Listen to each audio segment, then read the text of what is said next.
Tony?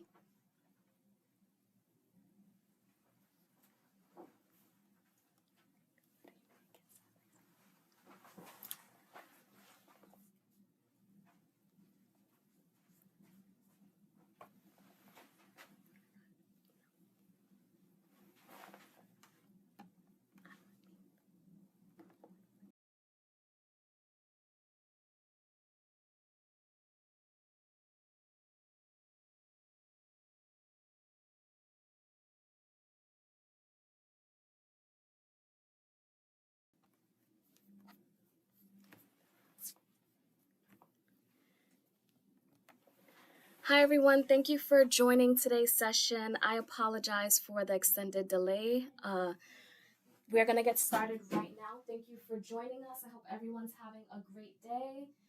Today's workshop is going to be on mastering professionalism in the workplace, which is an exciting topic to talk about, and I'm going to get into more detail in a few seconds. So before we get started, I want to talk about the Career Center and who we are. We serve as a bridge between the classroom experience and the world beyond. So you can join our office to get career counseling. We assist you with your career goals, exploration, how to look for jobs. We assist you with your resumes, your cover letters.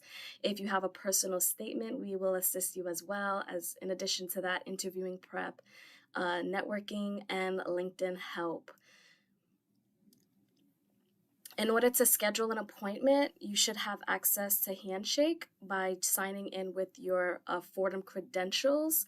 You're going to go on to appointments and then schedule a Career Center appointment with any one of our career counselors at the time that is convenient for you.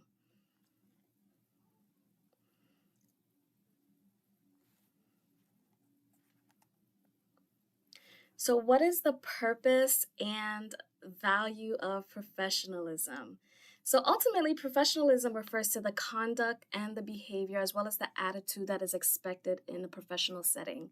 So when you go to work, you're not going to address any of your peers, your superiors in a tone that is unprofessional or familiar. And I think a lot of times you can make friends within the workplace, but you always want to keep that professional barrier between you. You want to make sure that you are always using different professional terminology to maintain that relationship. And in order to build professionalism in the workplace, you want to make sure that you're following these rules in order to maintain a positive reputation and establish credibility. Always consider how you should act in a setting, whether it be in an interview, at a career fair, during coffee chats, as well as any other networking event. Even when you're at school or you're walking, down the halls, there are employers on campus. They're typically hosting tabling sessions in the Lowenstein Plaza, and you want to carry yourself in a professional manner, especially when you're interacting with employers. Ultimately, how do you want others to perceive you or view you?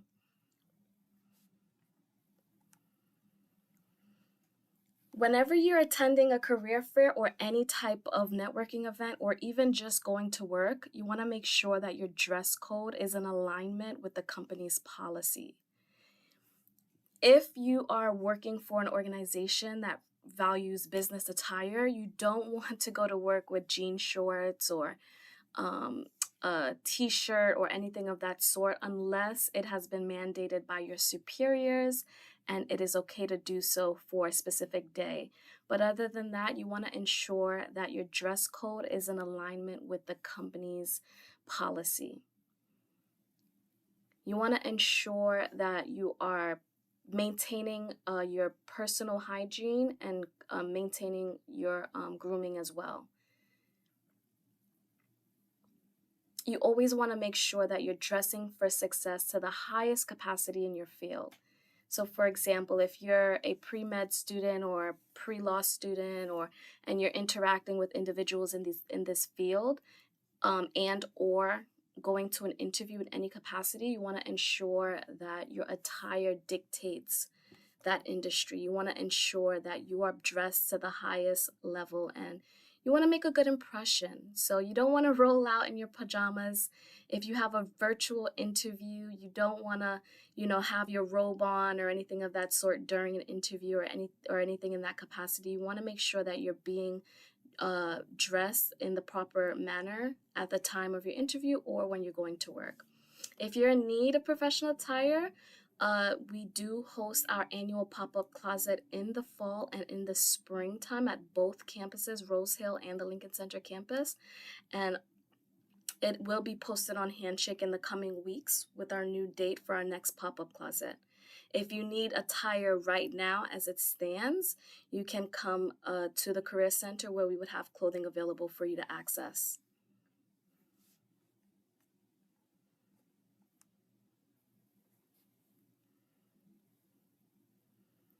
So face-to-face communication skills. What should you say to come off as professional? You want to make sure that whenever you're communicating or interacting with another individual, whether it be a recruiter or someone working in the industry that you're trying to break into, it could be at a career fair, it can be at a networking event. You want to make sure that you're effectively communicating with them and not speaking to them in a tone that is familiar. They're not your friend, they're not your bestie or anything of that sort. You want to make sure that you're addressing them by the proper title and the proper pronouns as well. Consider both your verbal and nonverbal communication, including your body language. So when you're at a career fair or even a networking event, or even on campus in the classroom or anything of that sort, your body language really dictates to the other person what your thought process is at that very moment.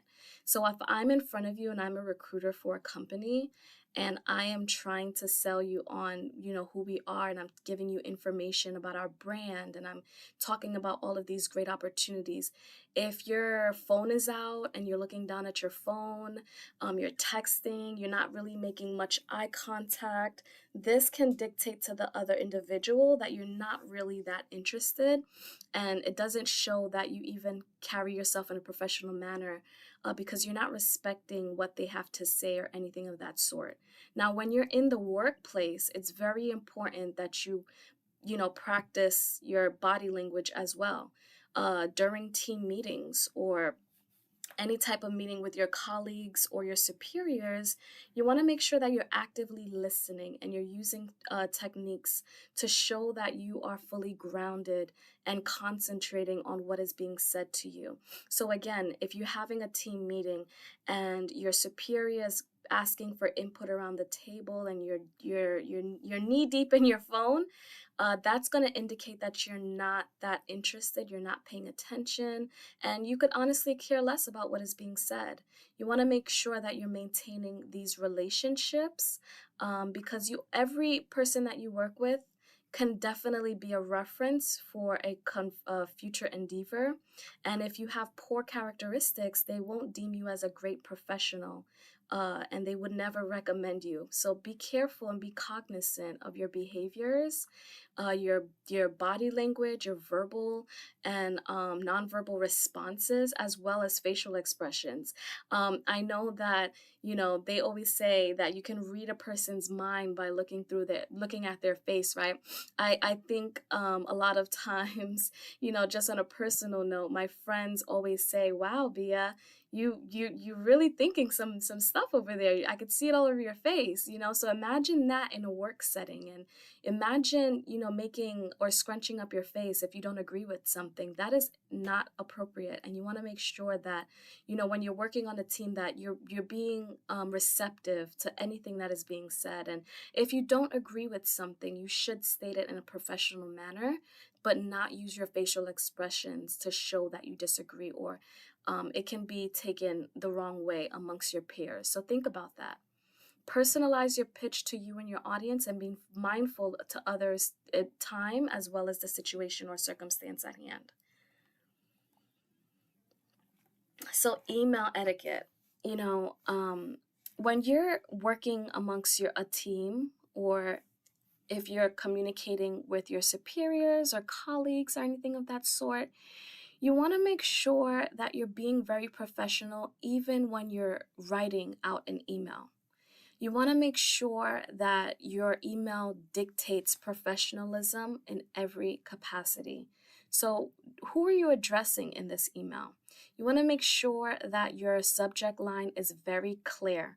Don't ever draft an email, right, and then put the person's email address in the send box, right, and then leave the subject line section empty, because they don't know what this email pertains to. You're not clear about that. You have to be very clear and very specific.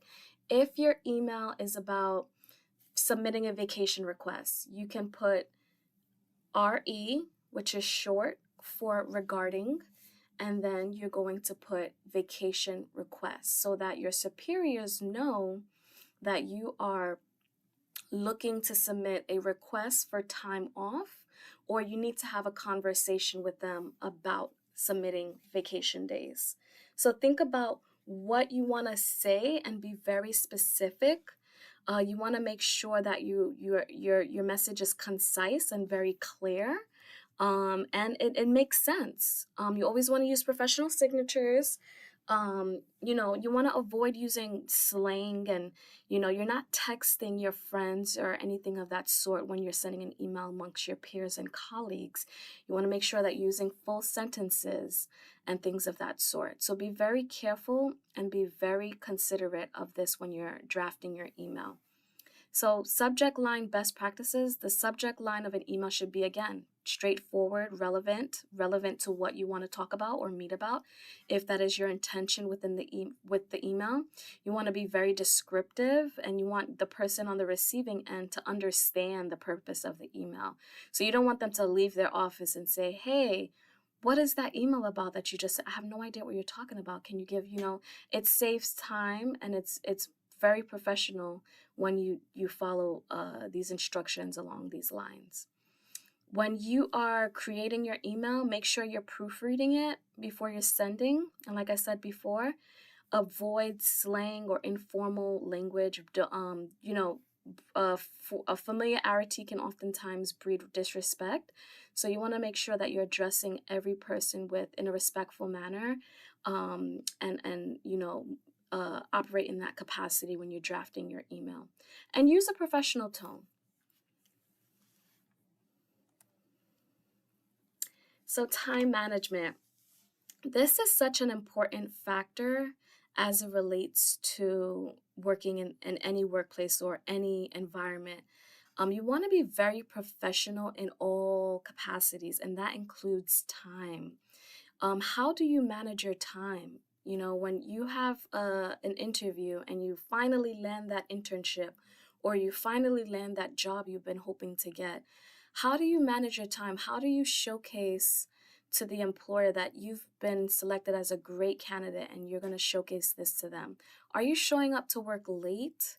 Are you not showing up to meetings on time? And if you are missing meetings, are you following up with a feasible response or excuse as to why you weren't there?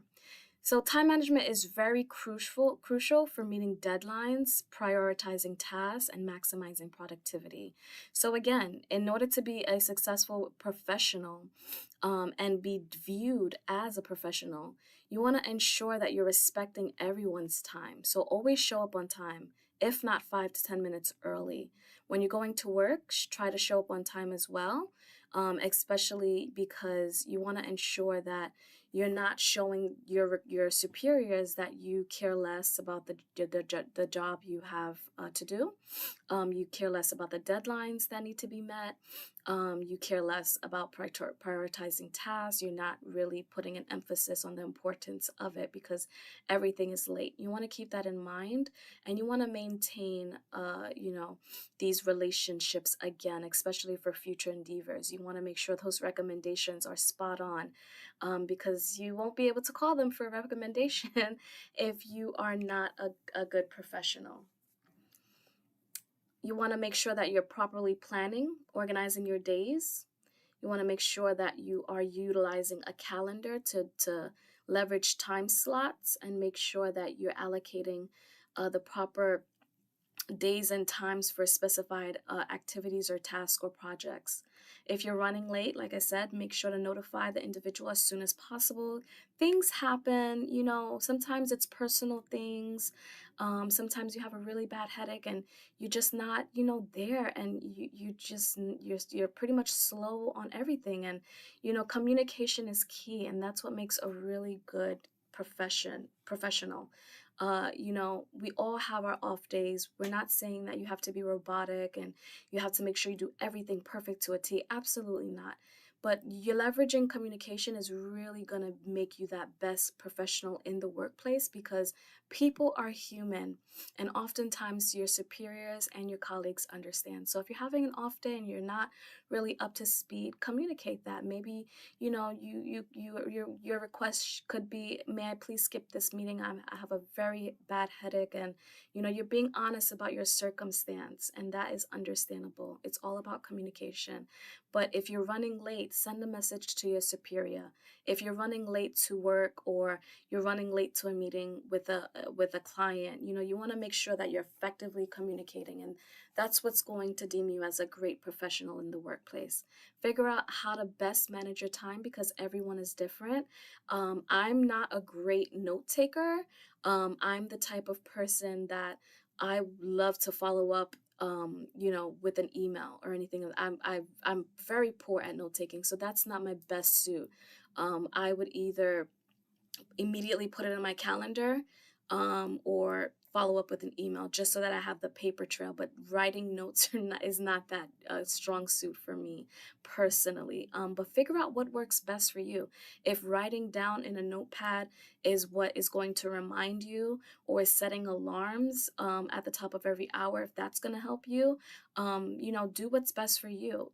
Figure out what is that key component that is going to help you manage your time best, and keep an up-to-date calendar. I think the calendar is the best option. You can fill in your time slots. It's digital. You can see it on your phone, and it's just a very effective tool to plan your day. And even if I don't have a meeting, I may put something in my calendar to remind me, because I check my calendar daily. I check it probably every hour, just to see when I have an upcoming meeting, or just to get an idea of what my day is looking like. If I don't have a meeting, I'll put admin, because I know I have to do administrative duties. I may have to, submit a request here, submit a request there. And, writing that on a notepad is not effective for me, but putting it in a time slot on my calendar works best for me, because I'm looking at it every top of the hour. So think about what works best for you and use that to best navigate. Workplace etiquette. This is probably my favorite slide. So pretty much it refers to the expected norms of behavior and communication. So I was really talking about communication previously, and I think that communication is the best component, and it's the strongest component in being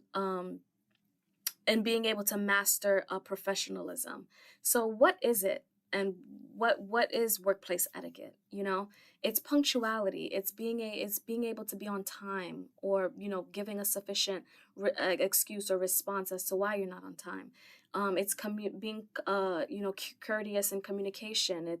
It's respecting others' times and opinion, especially when you're in a meeting and you're actually listening. You're there. You're present. That's workplace etiquette. If you're having a meeting with your superior, your boss, and you're looking at your phone, texting your friends, and he and an LOL, and you're not even doing something that's work related, that actually is not workplace etiquette. It's very rude.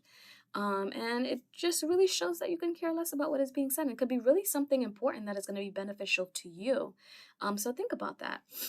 Maintaining confidentiality. There are things that may be disclosed to you in a workplace, and you'll grow to learn that. And you don't want to gossip or talk about anything inappropriately with colleagues or about other colleagues, you want to make sure that you're being professional in any and every capacity.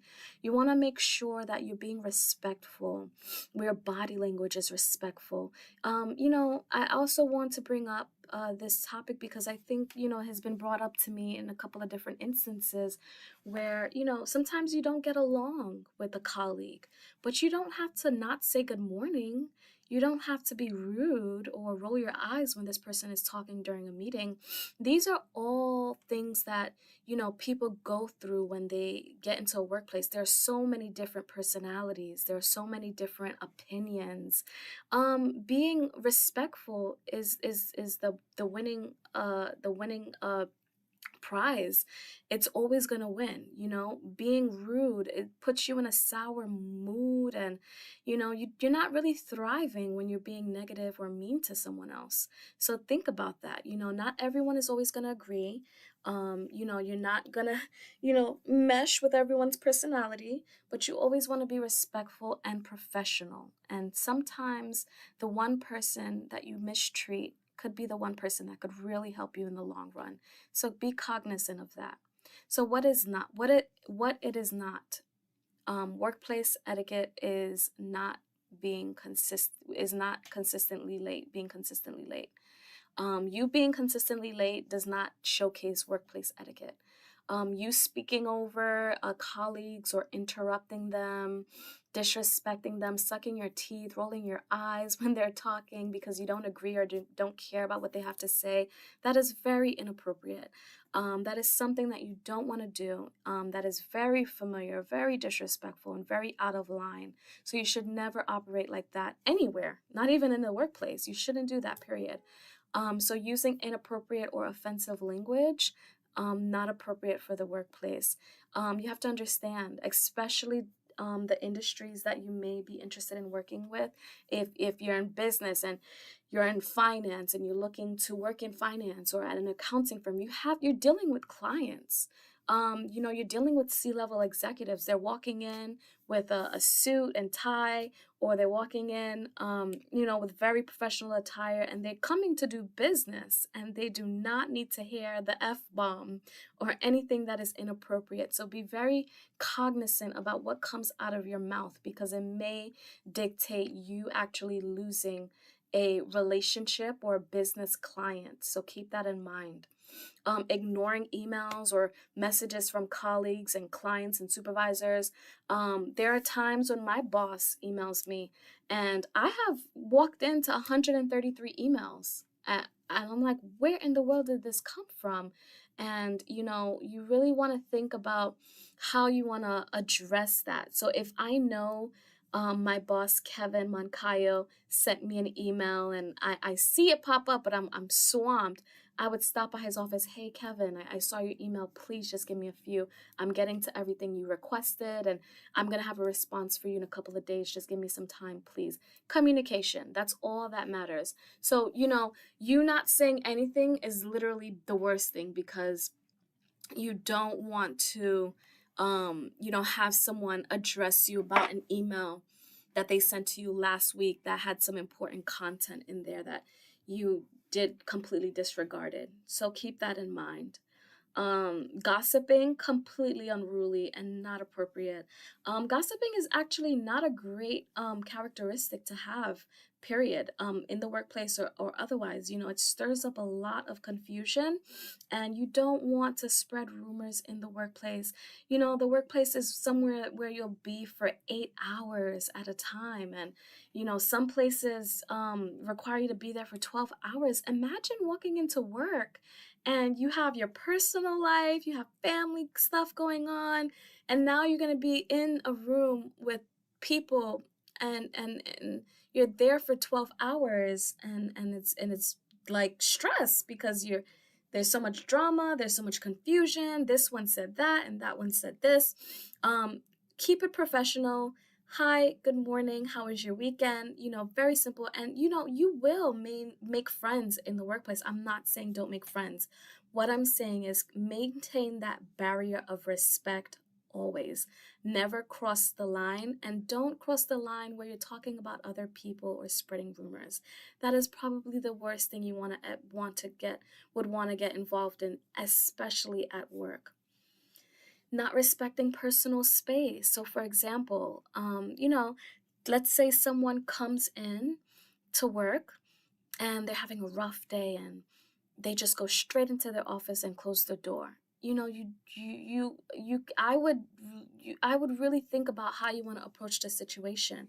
You don't want to, if especially if they're really going through it, whether something happened in their personal life or maybe they did something at work. You just don't know. You don't want to just barge in and ask them a bunch of questions. Maybe they don't want to talk about it with you. Maybe they don't want to talk about it at all.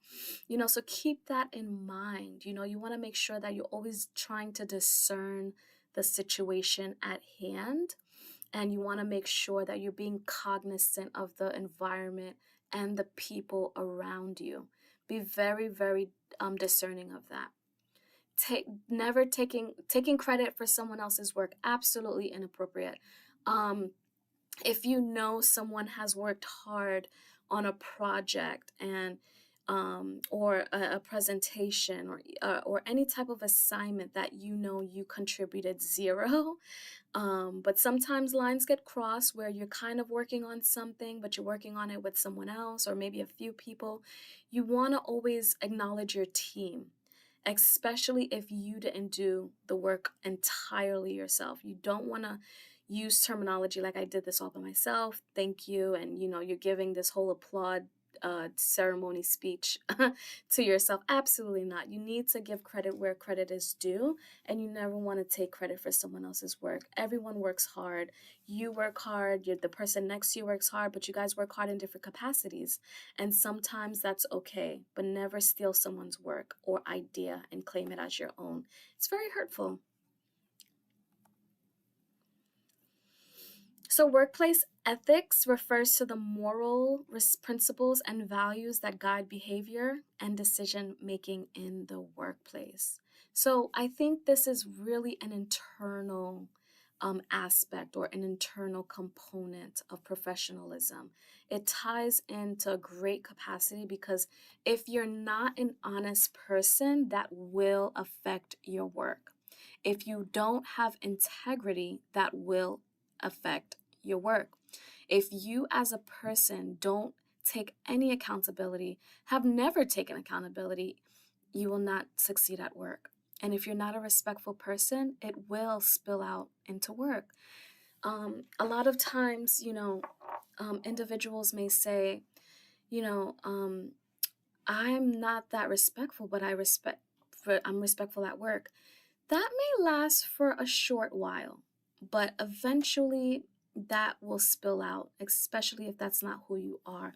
So what I would say to this, and I would really encourage, if you lack in any of these areas, really try to work on these areas and practice these areas. Practice honesty, practice respecting in your personal life, amongst your friends.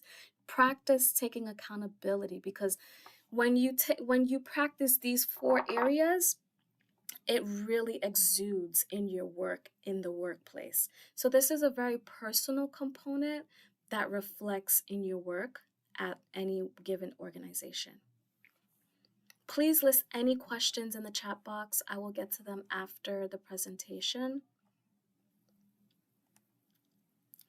So teamwork and collaboration is very important. I want you to know that this is a little bit contingent on the industry you may work in, but it's also contingent. It can be useful if you work remote or you're by yourself and you're working alone. You're not working amongst a team. I think that you when you're working alone or you're working remote and you're only reporting to one person, you still are a team, but it's just in a different capacity. So really, you want to make sure that you're always open. It's very crucial, but you need to consider how you collaborate with others. And it could be, you get a job and you're working by yourself, remote at home, right? But you're reporting to someone. So you're a team. You have a goal, a mission to accomplish. So think about how you interact with this individual and how open you are to just collaborating. It, like I said, you have a goal, so it's very essential for you to be open to different ideas, and not have a closed mind, because you want to make sure that you're achieving common goals in the workplace. The importance of teamwork. Excuse me. It really, my apologies, something got caught in my throat. You want to make sure that you're fostering innovation, and it also enhances the productivity of you and the company when you are active in teamwork and collaboration. You want to make sure that you're always reliable, always adaptable to change, and always have a positive attitude. Like I said, you may not agree with something that is being said amongst the team. You may not agree with new initiatives that your department or organization is bringing to the forefront. You may not agree with any changes that are being made, right? But your ideas still matter. You can still bring it to the forefront, and how you communicate that is what's gonna dictate, the response that you're gonna get from your superiors. So you don't have to roll your eyes or dig your face into your phone and shrug your shoulders and stomp your feet. You don't have to do any of that. You can always make a suggestion. Maybe that suggestion will turn things around and work in your favor. Communicating is very important. So think about that. So professional networking, the importance of networking in career development. It's very crucial, especially if you want to build relationships. If you want to build long-term relationships, you want to make sure that you are professionally networking. Networking at your internships or even job can help you further achieve your goals and figure out your next steps. So, mutual support. Make meaningful, and genuine connections. You want to make sure that every person you're connecting with, you're finding use and value out of that connection. You want to make sure that you are doing that because it's great for referral opportunities. You can always call on this person. You can always use this as a basis to make that connection and have someone vouch for you in your future endeavors. You want to make sure that you're celebrating achievements, being happy for others, when someone lands a promotion. You're professionally networking because you're strengthening that relationship even more by, giving credit where it's due. Ongoing communication, email updates, team collaboration, LinkedIn, the RAM Career Network, things of that sort. These are all great components that you can use to leverage networking.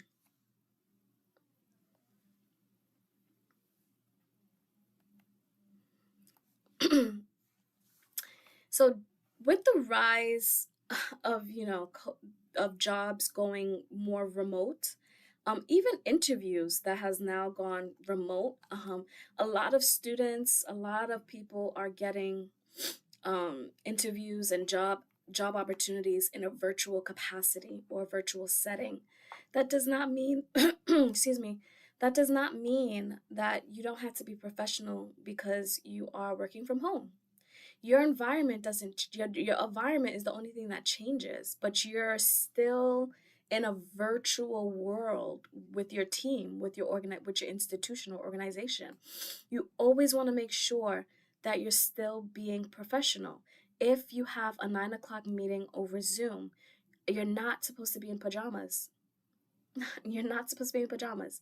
If you are meeting with clients or you're interning and your internship is remote and you have to talk to clientele on a daily basis or whatever the case may be, you don't want to open that Zoom and keep your camera off. It's unprofessional unless it is requested. It can be deemed as unprofessional, and there is no mutual connection. So you want to make sure you're staying professional at all times. You're being present. The biggest challenges with this is, communication barriers, the feelings of isolation. I worked from home for a year and a half during COVID. And I mean, I was literally just in dire need of communication with the outside world. I wanted to go outside, and I was living in my one bedroom apartment by myself. I no one could come over, obviously, because of the pandemic. And I felt so isolated. And then on top of that, I had to jump on Zoom with all of my colleagues, and I couldn't even see them or stop by their office and talk to them and ask them how their weekend was going. And it was just really, really stressful. And then on top of that, I stopped going to the gym. I had real difficulties in maintaining my work-life balance. And I think for the most part, that year and a half, I experienced so many changes that really impacted my mental well-being. And I think that this is a major challenge when you're working in a virtual work environment. But there are some great strategies that can really help you with that. So, with communication, given that you're not in person, you don't see your colleagues or anything of that sort, you want to make sure you always have a paper trail. It's always establish clear communication protocols. If you have to send an email as a follow up, do so. If you met with your colleagues during over Zoom and you need to follow up with an email, send that email. Establish that clear communication so that things get done. Setting boundaries between work and personal life. If you have a 9 to 5 schedule, it is always okay to work a little bit, extra. But to do it every single day and to rob yourself, that can really impact your mental health. So think about how you want to strategically, give, a little more to your work. Like, let's say your schedule is from 9 to 5, but your job is very demanding. You want to stay a little late, maybe work till 6 or 6:30 for 3 nights out of the week, and the other 2 nights end on time. Think about that. Making those boundaries is what really gonna help you maintain your work-life balance. Using video conferencing effectively. So for having those feelings of isolation and feeling alone and not being able to see the public. I know the pandemic did a number on each of us, right? But when you're actually turning your camera on and you're connecting with people and interacting with them, even though it's through a screen, it helps a little bit more than to keep your camera off and just stare at a black screen all day. So think about that. Leveraging collaboration tools for remote teamwork. Try to stay active. Inappropriate use of social media.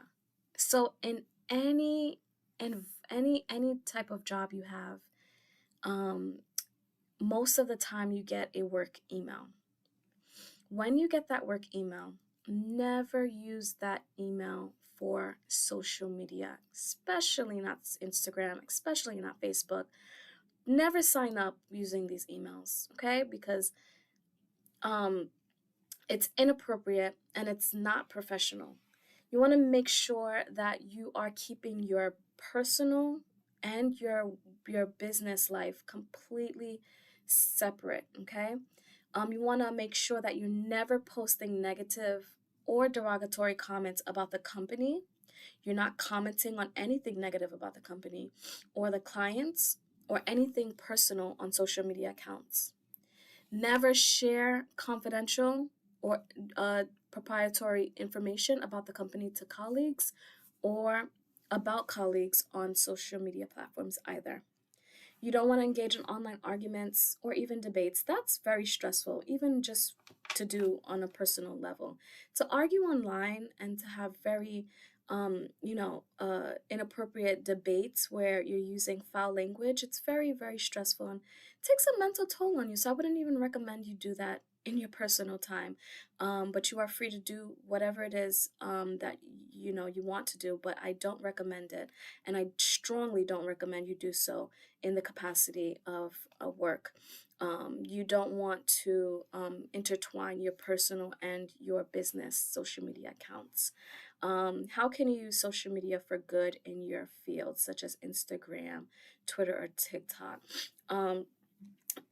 Being positive and that's the best result and getting the best response. And using these platforms to be negative will never work in your favor. So try to be cognizant of that and try to stray away from inappropriate use on social media. Stay up to date and active on professional platforms such as LinkedIn to increase your chances of new opportunities or interactions. So this is the platform you really want to focus on in a professional capacity, networking with like-minded individuals or individuals who are working in your field or field of interest. That is the direction you want to go in. That is the direction I strongly recommend you take when it comes down to the use of social media. And if there's any questions, please drop it in the box. The next area we're going to focus on, the last area as well, is excuse me, conflict resolution. So lack of professionalism in conflict resolution, that pretty much involves being confrontational or aggressive, having aggressive behavior during conflict. So for example, let's say, I'm going to give you a very easy example. Let's say you work amongst a team and you are working on a project with a group of individuals, and you completely are trying to broadcast this idea, be it whatever the idea may be.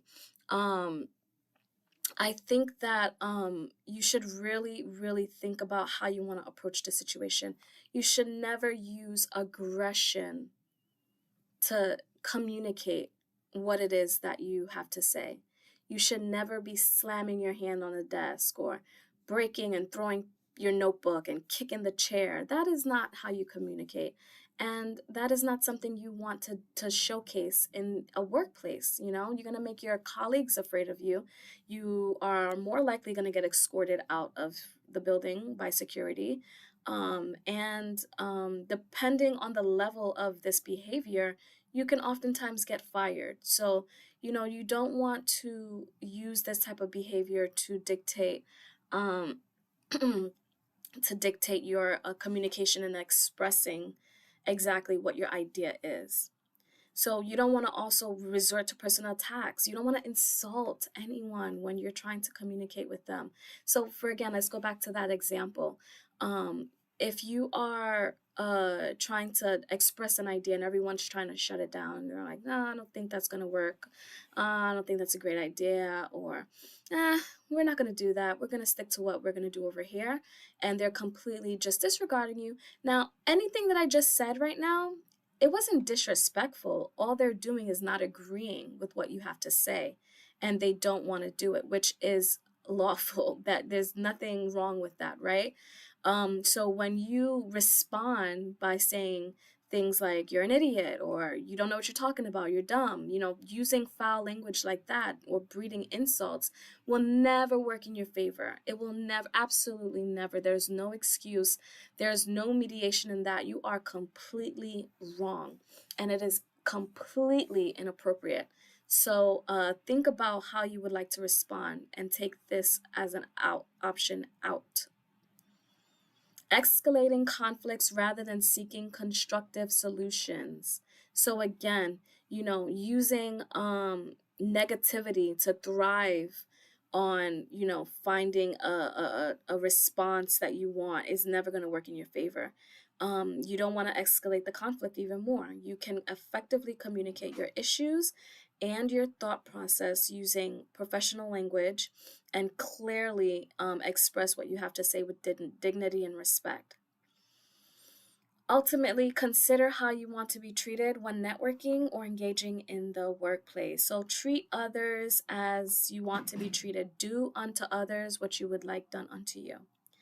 Don't be afraid of taking criticism. It's not, criticism is something that is good for you. And if you are not in a healthy mental space, you may take it personally and you may take offense to it. Always look at criticism as a learning experience. It is to teach you. It comes with love. It comes with, the idea that you can do something better. especially when it's coming from someone who wants you to do better. Now, I am not saying, I've worked many places. I'm not saying that, you won't come across a situation where you are being reprimanded and it's very, rude, or the terminology that is being used is not respectful. I'm not saying you will never come across that. You might, and I hope you never do. You might come across a bad situation, right? But you have to be able to discern where it's coming from. And oftentimes criticism is about learning. It's not to tear you down. It's not to make you feel bad. It's to make you better. And it's also a component to help you realize some of the things that you need to work on. So, for example, if you're working on an event and you didn't really do a specific task, but you did everything else great, that criticism feedback may include things like, well, next time, or you can try to do this instead, or do that instead. Think about different strategies or techniques you could use to bring about this task and bring it into fruition next time, so that we can avoid this from happening again. It's not to hurt you or to break you, so never take criticism the wrong way. Think about how you can better handle circumstances or topics that you might find triggering throughout the professional journey.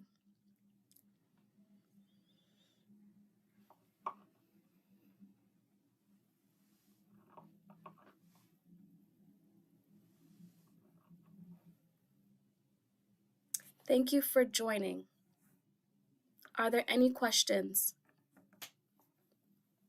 Please include them in the box.